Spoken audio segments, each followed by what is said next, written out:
Around Lindsay, back to Leo Chu. Rui Diaz, top of the box, evades pressure from Westwood. 25 yards out, whips the ball! Wonderful goal by Rui Diaz! Back into the lineup, and that's what the Sounders have missed.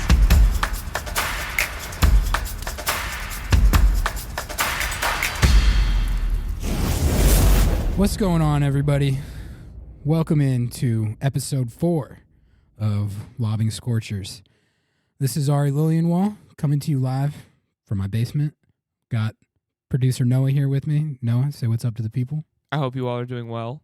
Predictions, we made them.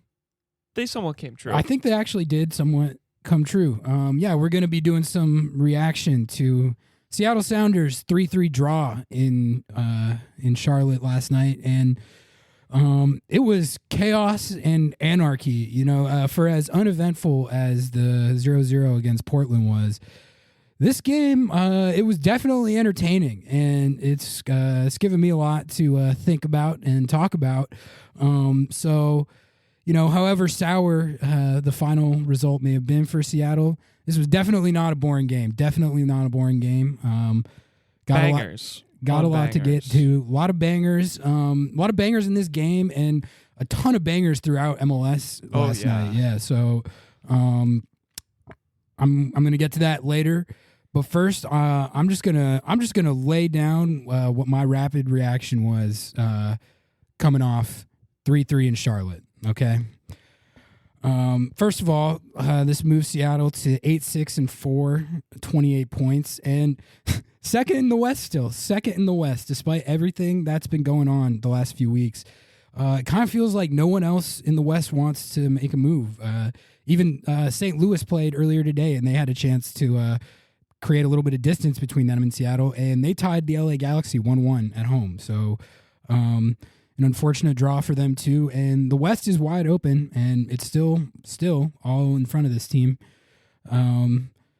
But we got to talk about this game. This game was crazy. The attacking performance in this game was good.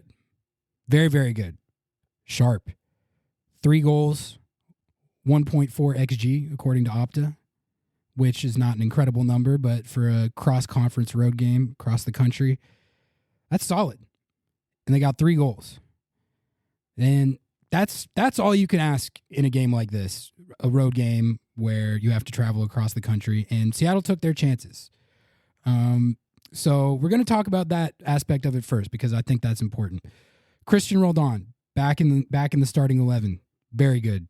It's amazing when you put what happens when you put him back in the lineup. 11 minutes into the game, he scores a goal. Comes off the bench against Portland in his first appearance, creates the best chance of the game immediately. 11 minutes into his first start, scores a goal. Goal comes off a set piece, which has been a struggle for this team in recent weeks.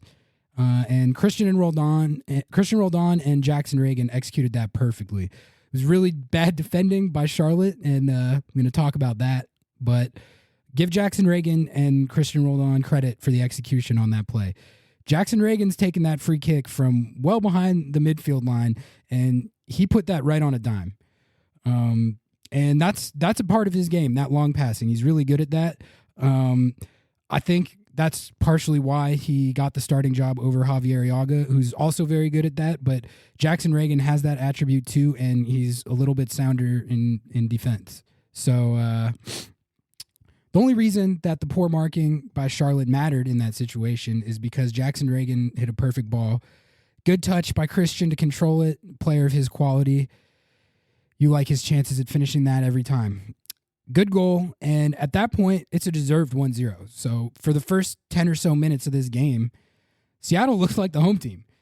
Goal comes off a set piece, but based on the control they had over the game and the chances they were generating early, that was a deserved 1-0, and it wasn't against the run of play. Raul Rui Diaz, very good. Very, very good. Sharp. It's amazing what happens when you put him back in the lineup.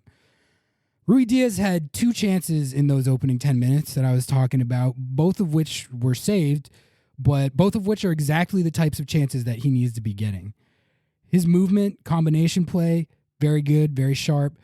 Both of those chances are honestly normally ones that I expect him to finish. But the point is for this offense to operate at the level that it's capable of and that we saw it operate earlier in the season, he needs to be getting in those spots as much as possible. And if you give him enough of those looks, he's one of the most efficient finishers in the league. And we saw that in this game. Rui Diaz's first goal that made it 2-1. Come on now. Golazo. Great finish. The craziest thing about that shot is that not only is he way outside the box, but his momentum is taking him away from the goal. It doesn't even look like a dangerous situation. But that's how he gets you. That's how he gets you. Lulls you into that false sense of security. There's still not many players in the league that you can name that can hit that with the regularity that he does.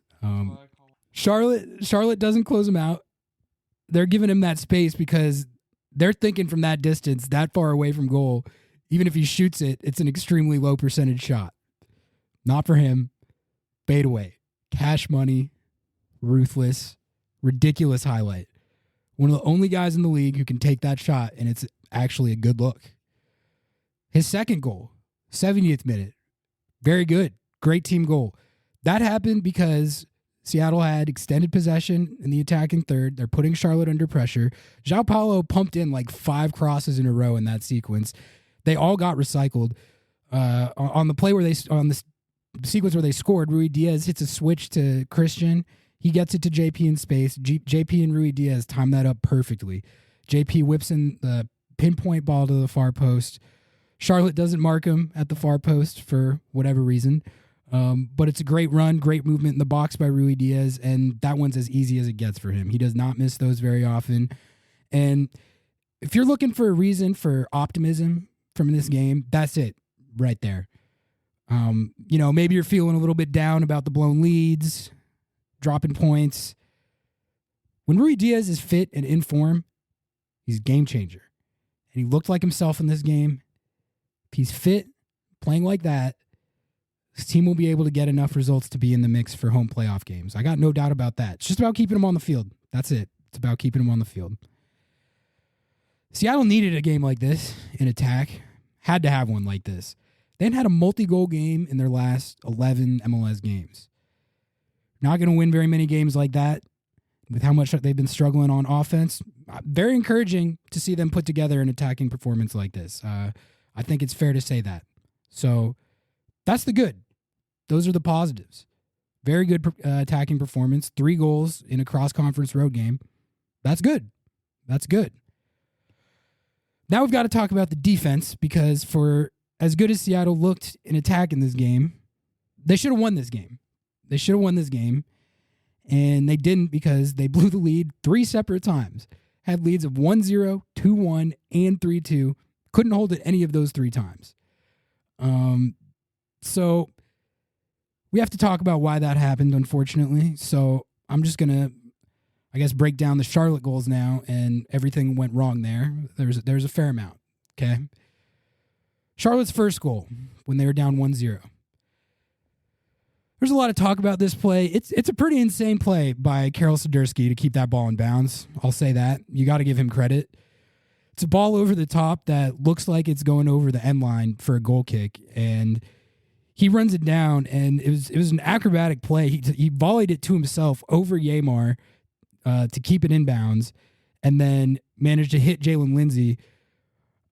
I thought that it was out of bounds when I saw it live, and I saw some takes on the timeline adamantly contending that it was out of bounds. What happened was Seattle's defenders all thought it was going out of bounds, so they didn't contest the play the way they needed to. You have to play through the whistle. Until you hear a whistle, you assume that ball is in play every time. You don't let up and wait for the call, put your hand up, and look at the AR. Yamar's got his hand up. He's looking for the call. And then there's no one marking Jalen Lindsey at the far post either. Alex Roldan misses the header, but Lindsey should have been marked right there. Seattle had 4 guys in the box to Charlotte's 2 who were standing in front of goal. So I don't really know or care who was supposed to be marking him. It's just got to be somebody. So Great play by Sidursky for sure. Give him credit, but that's also a defensive breakdown. But more importantly than that, that play happened because of what happened to the game state after Seattle scored. When you have a 1-goal lead on the road, which Seattle did 3 times in this game, you need to do 2 things. Number 1, you got to be able to absorb pressure. The other team is going to be coming at you. They're playing at home. They need to equalize. So you need to be strong with your defending in the box. You need to win your headers. You need to be on it with your marking, all that stuff. But more importantly, and this is what I think Seattle struggles with sometimes, you need to be able to keep the ball. People say that possession is meaningless, and a lot of the times that's true. It doesn't always tell you the full story. But in this situation, up 1 goal on the road, possession is critical. You have to be able to knock the ball around. You have to be able to eat clock. Do whatever you can to keep it from becoming a track meet when you're playing as the road team. Can't be in a track meet. Can't be needlessly conceding possession when you have it. After Seattle's first goal, they pretty much lost control of the game. The game state turned into Charlotte just putting Seattle under waves of pressure, getting out in transition, and Seattle couldn't keep the ball when they had it. And, that doesn't mean that you go up a goal and you close up shop and don't try and score the second goal if you can. That's not what I'm saying. You just have to be smart about it, pick your spots, and you just can't let the game be that open when you're up a goal on the road. When you have the opportunities, you have to keep the ball, calm it down. That game was too open for having a 1-goal lead, and that's why that goal happened. Second goal, Ashley Westwood. After Rui Diaz scored Seattle's second goal, the banger, the number 1 task they needed to do was get that match to halftime 2-1. And they actually managed to do that. They got it to halftime at 2-1. But then they come out in the second half, and the game, it's like the 2005 Phoenix Suns, 7 seconds or less, back and forth, up and down. Everybody's Steph Curry out there. And in the 51st minute, just 5 minutes after the second half kicks off, at a time when Seattle needed to be slowing it down, Charlotte wins the ball, breaks out on a counter, entire defense is scrambling and on its heels, and they give up the equalizer. It's a great finish by Westwood. Nothing Stephen Fry could have done to stop that shot, but that happened because they lost control of the game state. And that's what happened on all 3 goals, really. But you saw it on both these goals when they equalized from 1-0 to 1-1 and 2-1 to 2-2. They need to be able to just calm down in that situation. I think that's something that happens with this team sometimes, is just they get too pumped up. They're vibing, they're feeling themselves. They want to just let it rip and take it to the other team and rack up more goals. That's what you should do when you're playing at home. Sometimes when you're on the road, you just need to chill. Take a step back, knock the ball around, manage the game. It's not about bunkering. It's not about playing troll ball. It's about managing the game. Okay? Third goal, same idea. When it's 3-2 in the 89th minute, you're going to be under pressure. It's a very common scenario in soccer where one team is holding a late lead, absorbing. A lot of people question Schmetz's subs in this game, both the timing and the personnel. I mean, it's possible to say what would have happened if that had been timed differently or if he had shuffled it a little bit differently. That goal happened because Charlotte was frantically trying to get a late goal. Seattle wasn't able to keep the ball away from them for any meaningful portion of time. And then on that specific play, the line of confrontation from the midfield was too deep. That dude had all the space in the world to whip the ball in. And their guy hits a great header. You got to give him that one too. That shot wasn't stoppable, but just it's the same thing that I've been saying. With better game management and higher line of confrontation, maybe you prevent that chance from even happening. So in the end, it's 3-3 road point, but it's another draw that kind of feels like a loss, and everyone's all pissed off because you had the lead 3 times, couldn't hold it for any of them. Unfortunate. But look, as far as the attacking side, feel free to be encouraged about that if you need some source of optimism. I give you permission. They played well in attack. So that's something you can hang your hat on if you want. It's up to you how much stock you put in that. I saw at least one take that Charlotte FC vastly outplayed Seattle. I have no idea how you could watch that game and have that takeaway, but just to break it down, Charlotte FC was clowning in this game. As poor as Seattle was on defense and as poorly as they managed this game at times, Charlotte FC was worse because they had this game at home. First of all, they badly mismanaged the game state after kickoff, similar to how Seattle did at other points in the game. Like I said, Seattle looked like the home team for the first 10 minutes of the game until Christian scored. When you're the home team, you're the ones who need to be on the front foot and setting the tone. That's your number one task for the opening 10, 15 minutes of every single home game. Charlotte not only didn't do that, but they let Seattle do that, and they got bammed on 10 minutes into the game. Their defense on the first goal that Christian scored was questionable. Jackson Reagan is so far away from goal when he takes that set piece. He's in his own end. For him to be able to split two defenders with that pass and Christian to be able to take the ball down without it being contested, that's like stealing. It's crazy to me that a pass from that spot in Seattle's end can make it into the box uncontested. On Rui Diaz's goal, his first one, I guarantee you that when they were grinding their film for this game, their coaches told them, if number 9 gets the ball in exactly that area, just close him down. He can shoot from there. He will shoot from there. And if you don't contest the shot, he can make it. He'll make it at a lot higher percentage than most. Okay, so someone needed to at least run it Rui Diaz there and try and jump in front of him. Maybe you block it. Maybe you get in his vision just enough and makes him miss the shot. You got to at least try. He might still make it, but you have to at least try to close him out. You can't let him take it uncontested, even from that spot on the field. And on the last goal, I mean, if you can't let Rui Diaz rip one uncontested from 20 yards out, you certainly can't leave him unmarked at the far post right in front of goal. He's going to cash that every time. So if I was a Charlotte fan, I'd be pretty tilted at how that game went, honestly, just as much as Seattle people are tilted about how it went.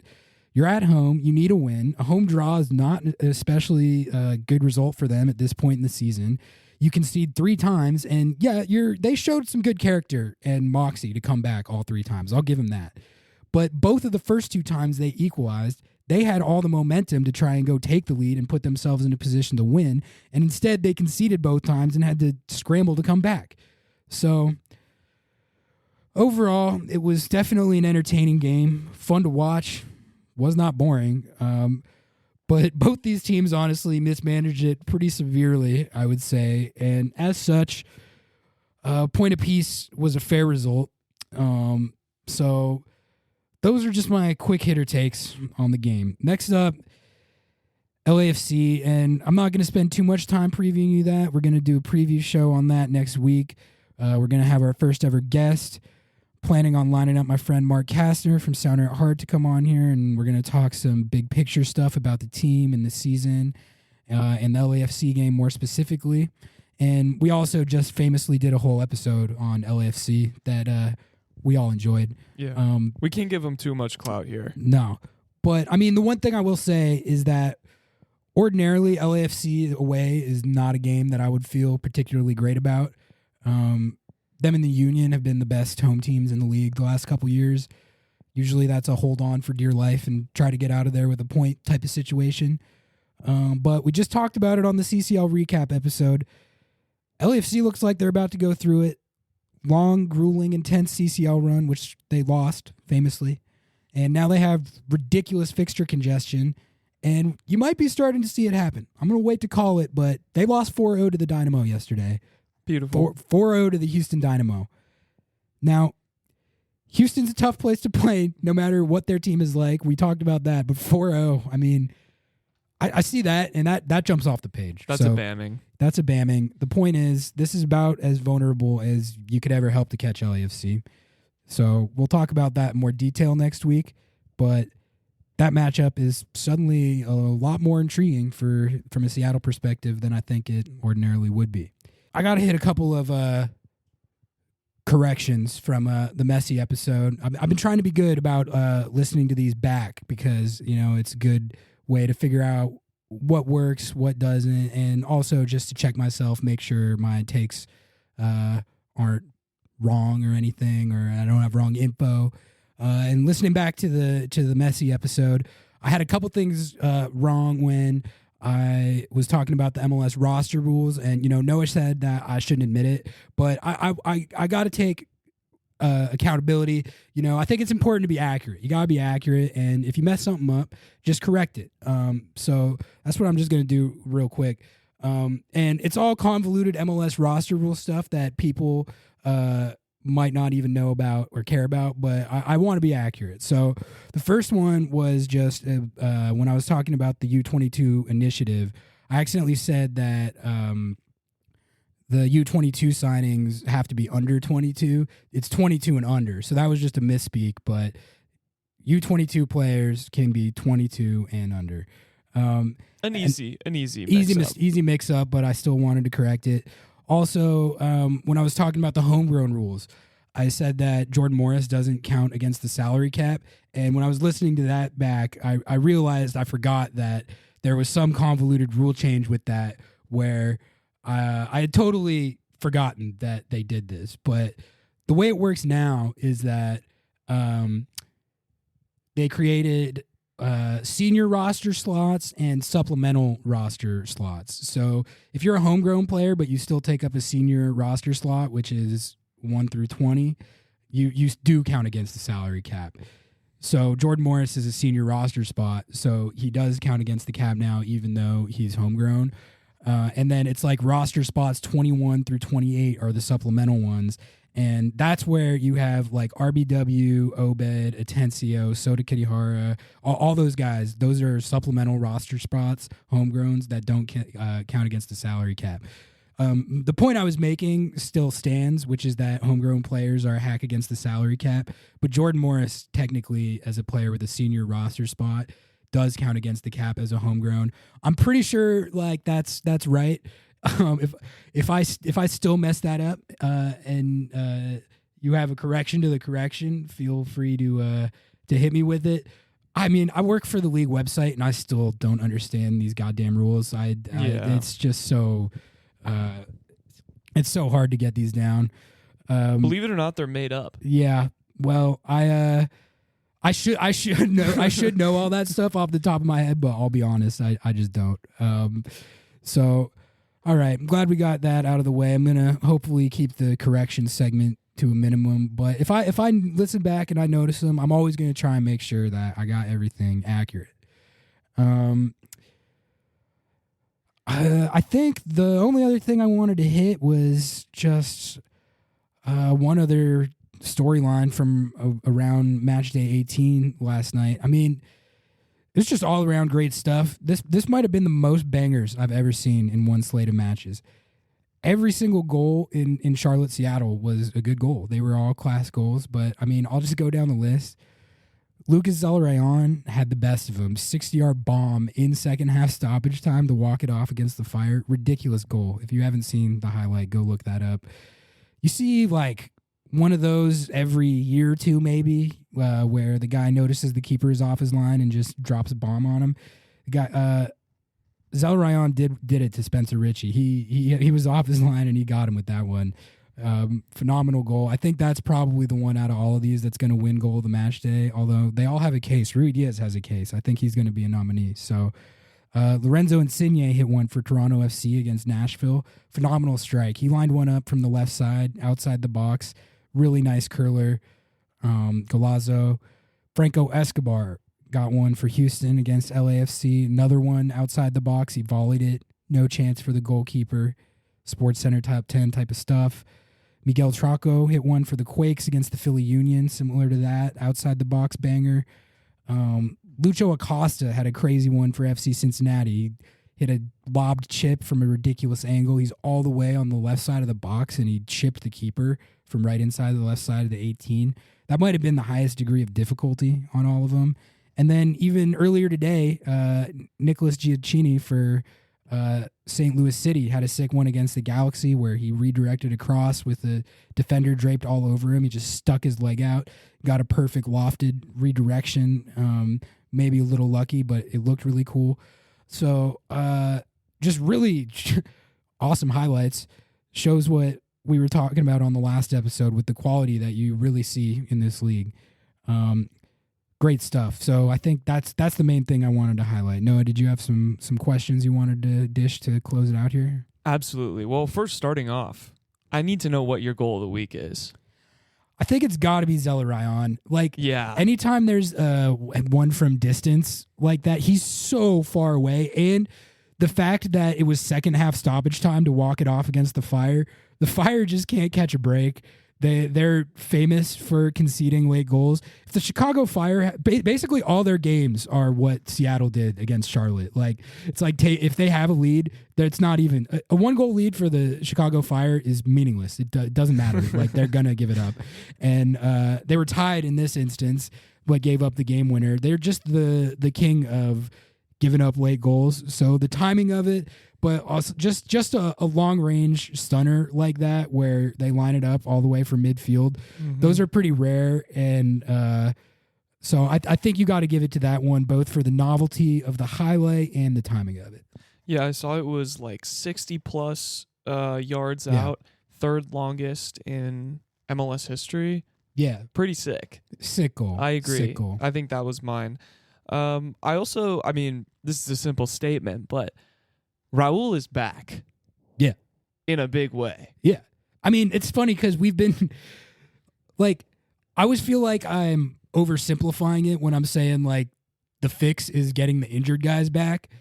But I think in this case, like what we've seen so far has kind of proven that. I mean, look, Christian and Raul haven't been starting this entire stretch where the team hasn't been scoring. The first game that they're both starting, they both score. Raul scores twice, and the team gets 3 goals. That's not a coincidence.